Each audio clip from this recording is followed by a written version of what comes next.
അവളവനെ വിളിച്ചത് അവളുടെ എക്സ് ബോയ്‌ഫ്രണ്ടിന്റെ പേര് പറഞ്ഞായിരുന്നു. അതവന് സഹിക്കാവുന്നതിലപ്പുറായിരുന്നു. അവരുടെ കഥ തുടങ്ങിയത് കുറച്ചു വർഷങ്ങൾ മുൻപാണ്. ജീവിതം തന്നെ മാറ്റിമറിച്ച ആ ദിവസം. സുജിൻ ഒളിച്ചോടാൻ തയ്യാറായിട്ട് ബാഗൊക്കെ പാക്ക് ചെയ്തിട്ട് വന്നതായിരുന്നു അന്നത്തെ ദിവസം ആ റെയിൽവേ സ്റ്റേഷനിലേക്ക്. പക്ഷെ അവള് കാത്തിരുന്ന അവളുടെ ലവർ അന്ന് വന്നില്ല. ഒരുപാട് നേരം നോക്കിയിരുന്ന് അവൻ വരില്ലാന്ന് ഉറപ്പായപ്പോ ഒരുപാട് നിരാശയോടെയാണെങ്കിലും അവൾ ആ റെയിൽവേ സ്റ്റേഷനിൽ നിന്ന് പുറത്തേക്ക് ഇറങ്ങി. ഒരു ഷോപ്പിൽ പോയി അവിടുന്നൊരു കോൾഡ് ഡ്രിങ്ക് എടുത്ത് അതിന്റെ പേയ്മെന്റും ചെയ്ത് അവള് പുറത്തോട്ട് ഇറങ്ങി വന്നു. തിരിച്ചു പോകുമ്പോഴാണ് അവള് തിരിച്ചറിഞ്ഞത് അവള് വാങ്ങിച്ച ആ ഡ്രിങ്ക് അവൾ അവിടുന്ന് എടുക്കാണ്ടായിരുന്നു പോന്നത്. അപ്പൊ തന്നെ തിരിച്ചങ്ങോട്ട് ചെല്ലുമ്പോ അവള് വാങ്ങിച്ച ഡ്രിങ്ക് വേറൊരുത്തൻ കുടിക്കാനായിട്ട് തുറക്കാൻ നിൽക്കണു. ഇത് കണ്ടതും അവൾ അത് വാങ്ങിച്ചു കുടിച്ച് അവനെ ഒരു നോട്ടവും നോക്കിയിട്ട് അവിടുന്ന് പോയി. അവളൊരു ബസ്സിൽ കയറിയിട്ട് പേഴ്സ് തിരയുമ്പോഴാണ് ശ്രദ്ധിക്കുന്നത് ആ കടയില് സാധനം വാങ്ങിച്ചിട്ട് പേഴ്സും മറന്നു വെച്ചിട്ടുണ്ടായിരുന്നു. അവള് വീണ്ടും തിരിച്ച് ആ ഷോപ്പിലേക്ക് തന്നെ ചെല്ലുമ്പോ ആ ഷോപ്പിലെ പയ്യൻ അവളുടെ പേഴ്സും അവള് മുന്നേ മറന്നു വെച്ച് പോയ ഡ്രിങ്കും എടുത്ത് അവൾക്ക് കൊടുത്തു. അപ്പോഴാണ് അവൾക്ക് പറ്റിയ അബദ്ധം മനസ്സിലായത്. അവൻ കുടിക്കാൻ പോയത് അവൻ തന്നെ വാങ്ങിച്ച ഡ്രിങ്ക് ആയിരുന്നു. അവൾ അത് തെറ്റിദ്ധരിച്ച് അവളുടെ ആണെന്ന് വിചാരിച്ചു. അവള് പെട്ടെന്ന് തന്നെ ഇറങ്ങി അവനെ നോക്കുന്നുണ്ടെങ്കിലും അവനെ അവിടെയൊന്നും പിന്നെ കാണാൻ സാധിച്ചില്ല. സുജിൻ തിരിച്ച് വീട്ടിലേക്ക് ചെല്ലുമ്പോ അവളുടെ ഫാമിലി അവളെ കുറ്റപ്പെടുത്തുന്നൊന്നുമില്ല ഇങ്ങനെ ഇറങ്ങിപ്പോയതിന്. അവളുടെ അച്ഛൻ ഒരു കൺസ്ട്രക്ഷൻ കമ്പനിയുടെ ഓണർ ആയിരുന്നു. അടുത്ത ദിവസം അവരെങ്ങോട്ടോ പോകുന്നതിന്റെ ഒപ്പം അച്ഛന്റെ കൂടെ അവളും ആ കൺസ്ട്രക്ഷൻ സൈറ്റിലേക്ക് പോകുന്നുണ്ട്. അവിടെ വെച്ചും അവൾ അവനെ വീണ്ടും കണ്ടു. അവനൊരു കാർപ്പൻ്റർ ആയിരുന്നു. അവളുടെ അച്ഛന്റെ സൈറ്റില് ഫോർമാൻ ആയിട്ട് വർക്ക് ചെയ്യായിരുന്നു. അവിടെ ഉണ്ടായിരുന്ന ഒരു സൂപ്പർവൈസർ തെറ്റായ രീതിയിൽ കോൺക്രീറ്റ് ഒഴിക്കുന്നതിനെ കുറിച്ച് പറയുമ്പോൾ അവനത് അങ്ങനെ ചെയ്യാൻ പാടില്ല എന്ന് അയാളോട് ആർഗ്യൂ ചെയ്യുന്നുണ്ട്. അവന്റെ ജോലി പോയാലും വേണ്ടില്ല, ചെയ്യുന്ന കാര്യങ്ങൾ കൃത്യമായിട്ട് ചെയ്യണമെന്ന് അവന് നിർബന്ധമായിരുന്നു. അന്നും അവൾ അവനെ ശ്രദ്ധിക്കുന്നുണ്ട്. പക്ഷേ ഈ വിധിയുടെ കാര്യം ഒന്ന് നോക്കണേ. അവര് പിന്നെയും കാണാനായിട്ട് വിധി ഒരു അവസരം ഉണ്ടാക്കുന്നുണ്ട്. സുജിൻ വർക്ക് ചെയ്തിരുന്ന കമ്പനിയിൽ എന്തോ ഒരു റിനോവേഷൻ സംബന്ധിച്ച് അവർക്കൊരു കാർപ്പൻ്ററിന് ആവശ്യമുണ്ടായിരുന്നു. അച്ഛനോട് അവള് പറയുമ്പോ അച്ഛൻ അയക്കുന്നത് ഇവനെയാണ്. അവൻ വരുന്നു, അവന്റെ പണികൾ തുടങ്ങുന്നു. ഇവളെ കണ്ട ഭാവം നടിക്കുന്നുണ്ടായിരുന്നില്ല. അവൾ അവിടെ ഒരു വെൻഡിങ് മെഷീനിൽ നിന്ന് ഒരു ഡ്രിങ്ക് എടുക്കായിരുന്നു. ആ സമയത്ത് അവൾ എങ്ങനെയാണോ അന്ന് അവന്റെ കയ്യിൽ നിന്ന് ഡ്രിങ്ക് വാങ്ങിച്ചു കുടിച്ചത് അതുപോലെ തന്നെ അവളുടെ കയ്യിൽ നിന്ന് അത് വാങ്ങിച്ച് കൂളായിട്ട് അവൻ കുടിക്കുന്നുണ്ട്. ചെറിയൊരു മധുര പ്രതികാരം. ചിരിക്കാനോ സംസാരിക്കാനോ ഒന്നും അവൻ നിന്നില്ല. അവൻ അവിടെ നിന്ന് പോയി. അവൾക്ക് അത്ഭുതമായിരുന്നു അവൻ ഇപ്പോഴും ഓർക്കുന്നുണ്ടല്ലോ എന്ന് വിചാരിച്ചിട്ട്. അവിടെ വെച്ച് തന്നെ ഒരു കള്ളൻ അവളുടെ ബാഗ് തട്ടിപ്പറിച്ചു കൊണ്ടുപോകുമ്പോ അവൻ അതിൽ ഇടപെട്ട് ആ ബാഗ് അവൾക്ക് തിരിച്ചെടുത്ത് കൊടുക്കുന്നുണ്ട്. അവളെ ഇംപ്രസ് ചെയ്യാനൊന്നും അവൻ ട്രൈ ചെയ്യുന്നില്ല. അവൻ അവനായിട്ട് തന്നെ ജസ്റ്റ് കാഷ്വൽ കൂൾ അങ്ങനെ അങ്ങനെ. പക്ഷെ സുജിൻ ഓൾറെഡി വീണിട്ടുണ്ടായിരുന്നു.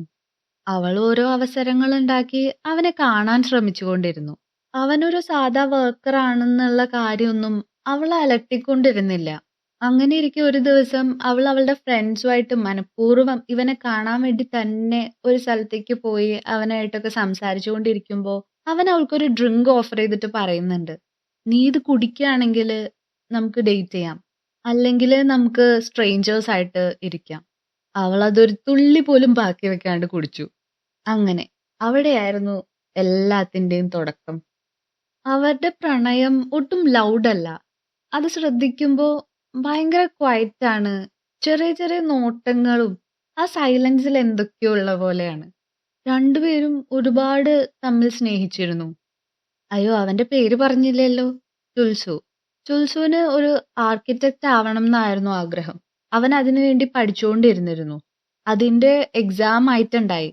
ആ എക്സാമിന് പോവാനായിട്ട് അവള് പ്രത്യേകം അവന് വേണ്ടിയിട്ട് ഒരു സ്യൂട്ട് സ്വന്തമായിട്ട് ഉണ്ടാക്കി കൊടുക്കുന്നുണ്ട്. അവനത് അത്ര വലിയ കാര്യമായിട്ട് കാണിക്കുന്നൊന്നും ഇല്ലെങ്കിലും പക്ഷെ നമുക്കറിയാലോ അവൻ അത്രയും സ്പെഷ്യൽ ആയിട്ട് ഫീൽ ചെയ്തിരുന്നു. അവൾ അവൻ എക്സാമിന്റെ അവിടെ ആക്കിയിട്ട് അവൻ അവളോട് പോയിക്കോളാൻ പറഞ്ഞായിരുന്നു. പക്ഷെ അവള് എക്സാം കഴിയണ വരെ അവനെ കാത്തു നിന്നു. ഇതൊക്കെ അവന് പുതിയതായിരുന്നു. പ്രണയം എപ്പോഴും അത്ര സുന്ദരമൊന്നല്ലല്ലോ. റിയാലിറ്റി ഹിറ്റ് ചെയ്യുമ്പോ അത് കുറച്ച് കഷ്ടപ്പാട് തന്നെയാണ്. സുജൻ ഭയങ്കര ഹാപ്പി ആയിട്ടിരിക്കുന്നതൊക്കെ കണ്ടപ്പോ അവൾ ആരെയോ ഡേറ്റ് ചെയ്യുന്നുണ്ടെന്ന് അവളുടെ അച്ഛന് മനസ്സിലായി. ആരാണെന്നുള്ളതൊന്നും അവള് പറയുന്നില്ല.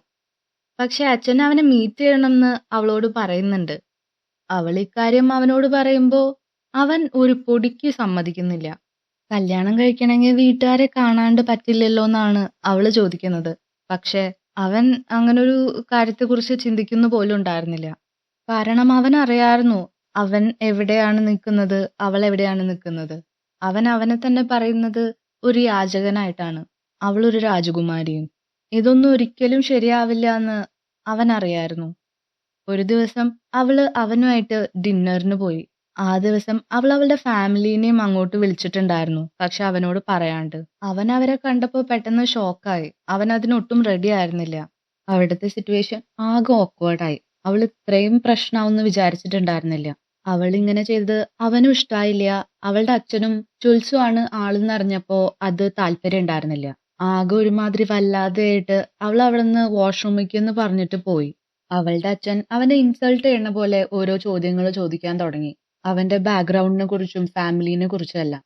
അവനെല്ലാം സത്യസന്ധമായിട്ട് അവൻ ആരുമില്ല എന്ന് തന്നെ പറയുന്നുണ്ട്. അവന്റെ ജോലീനെ പറഞ്ഞു വരെ ഭീഷണിപ്പെടുത്തുന്നുണ്ട് അവളുടെ അച്ഛൻ.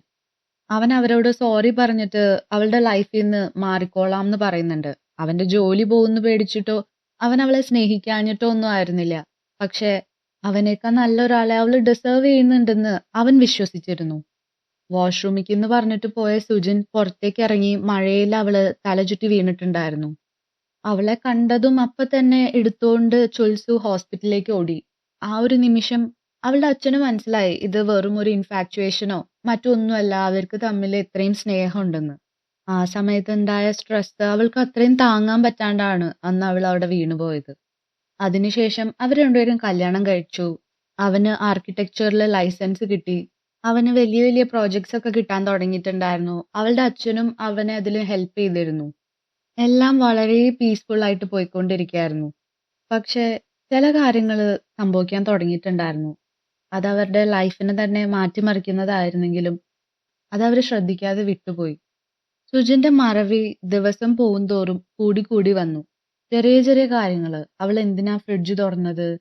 അവൾ എവിടെയാ അവളുടെ സാധനങ്ങൾ വെച്ചത്? അവള് പറഞ്ഞ പല കാര്യങ്ങളും അവൾക്ക് പിന്നീട് ഓർമ്മയുണ്ടായിരുന്നില്ല. അവരതത്ര വലിയ കാര്യമാക്കാണ്ട് വിട്ടു.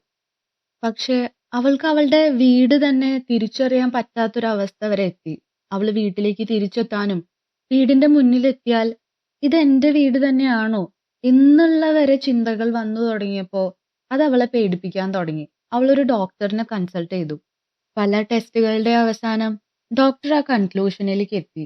അവളുടെ അസുഖം വളരെ ഗുരുതരമായിരുന്നു. ദിവസം പോകും തോറും കൂടി വന്നുകൊണ്ടിരുന്നു. അതിനൊരു ക്യൂറും ഉണ്ടായിരുന്നില്ല.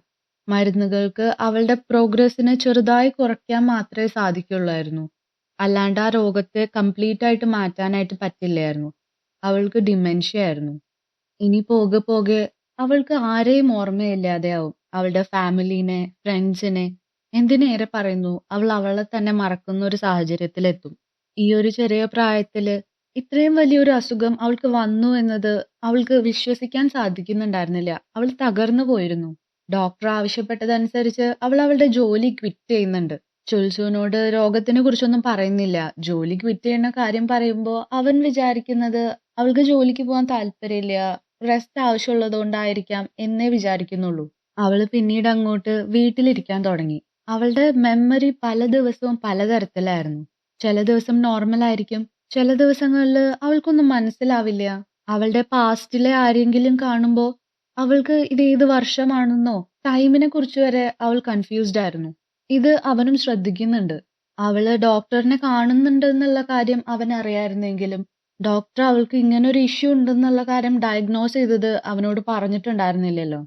ഒരു ദിവസം ഡോക്ടറെ പോയി കണ്ട് അവൻ കാര്യങ്ങളൊക്കെ മനസ്സിലാക്കുന്നുണ്ട്. അവൻ ഞെട്ടിത്തെറിച്ച് നിന്നുപോയി ഒരു നിമിഷം. അവൻ കേട്ടത് അവന് വിശ്വസിക്കാൻ സാധിക്കുന്നുണ്ടായിരുന്നില്ല. അവൻ അവളെ വിട്ടുപോകുന്നില്ല. അവൻ അവളെ ചേർത്ത് പിടിച്ചു. അവരുടെ വീട്ടില് ഫുള്ള് അവൻ ഓരോ സ്റ്റിക്കി നോട്ട്സ് എഴുതി ഒട്ടിച്ചു. അവള് മറന്നുപോകാൻ സാധ്യതയുള്ള കാര്യങ്ങളെല്ലാം, അതെത്ര ചെറിയ കാര്യങ്ങളായാലും അവൻ അവിടെ എല്ലാം എഴുതി ഒട്ടിച്ചു. അവളുടെ ഫാമിലി കാര്യത്തിനെ കുറിച്ച് അറിയുമ്പോൾ അവര് പറയുന്നുണ്ട്, നീ അവളെ ഞങ്ങളുടെ കൂടെ വിട്, ഞങ്ങള് നോക്കിക്കോളാം. നീ ചെറിയ പ്രായമാണ്, നിനക്ക് അവളെ ഹാൻഡിൽ ചെയ്യാനായിട്ട് ബുദ്ധിമുട്ടായിരിക്കും. പക്ഷെ അവൻ സമ്മതിക്കുന്നില്ല. എന്റെ ഭാര്യനെ ഞാനാണ് നോക്കേണ്ടത്. അവൻ അവളെ വിട്ടുകൊടുക്കാനോ പിരിഞ്ഞിരിക്കാനോ തയ്യാറായിരുന്നില്ല. അങ്ങനെ ദിവസങ്ങൾ പോകെ പോകെ അവൾ അവനെ തന്നെ മറന്നു തുടങ്ങി. ഒരു ദിവസം അവൾ അവനെ അവളുടെ എക്സിന്റെ പേര് വെച്ചാണ് വിളിച്ചത്. അതവന് താങ്ങാവുന്നതിലപ്പുറമായിരുന്നു. പക്ഷേ അവൻ തിരിച്ചൊന്നും പറയാതെ ഉള്ളില് കരഞ്ഞ് അവിടുന്ന് ഇറങ്ങി. പിന്നീട് ആ ദിവസം അവൾക്ക് എല്ലാം ഓർമ്മ വരുന്നുണ്ട്. അവൻ ശരിക്കും ആരാണെന്നും അവൾ അവനെ അവളുടെ എക്സിന്റെ പേര് വെച്ച് വിളിച്ചൂന്ന് ഓർക്കുമ്പോ അവൾക്ക് അവളോട് തന്നെ പൊറുക്കാൻ സാധിക്കുന്നില്ല. അവൻ അവളൊരു ലെറ്റർ എഴുതി വെക്കുന്നുണ്ട്. എന്നോട് ക്ഷമിക്കണം. ഞാൻ ഒരിക്കലും അങ്ങനെ ചെയ്യാൻ പാടില്ലായിരുന്നു. എനിക്കൊരു തെറ്റ് പറ്റിയതാണ്. എനിക്ക് എനിക്ക് നിന്നെ മാത്രമേ ഞാൻ സ്നേഹിക്കുന്നുള്ളൂ. അത് നിനക്കറിയാലോ. എനിക്കെല്ലാം പറയണം. ഞാൻ മറന്നു പോകുന്നതിന് മുന്ന് എനിക്ക് നിന്നോട് പറയണം. എന്റെ മനസ്സില്, എന്റെ ഉള്ളില് നീ മാത്രേ ഉള്ളൂ. അവൾ അവനെ ഓർക്കുന്ന സമയത്ത് തന്നെ അവൾക്ക് അവനെ വിട്ട് പോണംന്ന് അവൾക്ക് നിർബന്ധണ്ടായിരുന്നു. അങ്ങനൊരു ലെറ്റർ എഴുതി വെച്ചിട്ട് അവൾ എവിടേക്കോ പോയി. അവൻ അവളെ ഒരുപാട് അന്വേഷിച്ചു. പക്ഷേ എവിടെയോ അവന് അവളെ കണ്ടുപിടിക്കാൻ സാധിച്ചില്ല. അങ്ങനെ ഒരു ദിവസം അവനൊരു ലെറ്റർ വരുന്നുണ്ട്. അത് സുജന അയച്ചതായിരുന്നു. ആ കത്തിൽ ഇങ്ങനെയായിരുന്നു എഴുതിയിട്ടുണ്ടായിരുന്നത്. എന്തോ ഇന്നെനിക്ക് എല്ലാം ഓർമ്മ വന്നു. ചിലപ്പോ ഇത് അവസാനമായിട്ടായിരിക്കാം. അതുകൊണ്ടാ ഞാൻ എഴുതുന്നത്. അവൾക്ക് ഓർമ്മ വന്ന കാര്യങ്ങളെല്ലാം അവൾ അവനോട് പറയുന്നുണ്ട്. വേറൊരാളെ കണ്ടുപിടിച്ച് സന്തോഷായിട്ട് ജീവിക്കാനും അവള് പറയുന്നുണ്ട് അവനോട്. എന്നെ ഇനി കണ്ടുപിടിക്കാൻ ശ്രമിക്കരുതെന്നും അവൾ എഴുതിയിട്ടുണ്ടായിരുന്നു. പക്ഷേ അവൻ അവളെ അങ്ങനെ വിട്ടുകൊടുക്കാൻ സാധിക്കുമോ? ആ കത്ത് വന്ന ലൊക്കേഷൻ നോക്കിയിട്ട് അവൻ അവളെ തെരഞ്ഞിറങ്ങി. ഒരുപാട് നോക്കി. അവസാനം ഒരു കെയർ ഹോമില് അവൻ അവളെ കണ്ടുപിടിച്ചു. അവിടെ അവന്റെ ഒപ്പമുള്ള ഒരു ഫോട്ടോ അവള് വെച്ചിട്ടുണ്ടായിരുന്നു. ഓരോ ദിവസവും അവൾ അവന്റെ പടം വരച്ചുകൊണ്ടിരുന്നു. ഓരോ ദിവസം ചെല്ലുന്തോറും അതിന്റെ ക്ലാരിറ്റി കുറഞ്ഞു കുറഞ്ഞു വരുന്നുണ്ടായിരുന്നു. അവൻ അവിടെ ചെല്ലുമ്പോ അവൾ അവനെ തിരിച്ചറിയുന്നില്ല. അവരാദ്യമായിട്ട് കണ്ടുമുട്ടിയ ആ ഷോപ്പിലേക്ക് അവൻ അവളെ കൊണ്ടുപോകുന്നുണ്ട്. അവിടെ ചെല്ലുമ്പോ അവളുടെ ഓർമ്മകൾ കുറച്ചൊക്കെ തിരിച്ചു വരുന്നുണ്ട്. എന്തൊക്കെ മറന്നാലും അവര് തമ്മിലുള്ള സ്നേഹം അവളുടെ ഉള്ളില് എപ്പോഴും ഉണ്ടായിരുന്നു. പ്രണയം അത്ര ഈസി അല്ലാന്ന് നമുക്കറിയാം. എന്തിനേക്കാളും മേ ബി നമ്മളെ ഹേർട്ട് ചെയ്യുംന്ന് നമുക്കറിയാം. അത് ഫോർ എവർ ലാസ്റ്റ് ചെയ്യണമെന്നില്ല എന്നും നമുക്കറിയാം. But still we choose to love. Maybe that's the beauty of love. ഇതുപോലുള്ള മൂവീസ് നിങ്ങൾക്ക് ഇഷ്ടമാണെങ്കിൽ സബ്സ്ക്രൈബ് ചെയ്യുന്ന കാര്യം ഒന്ന് പരിഗണിക്കാവുന്നതാണ്. അപ്പോൾ ഓക്കെ ബൈ.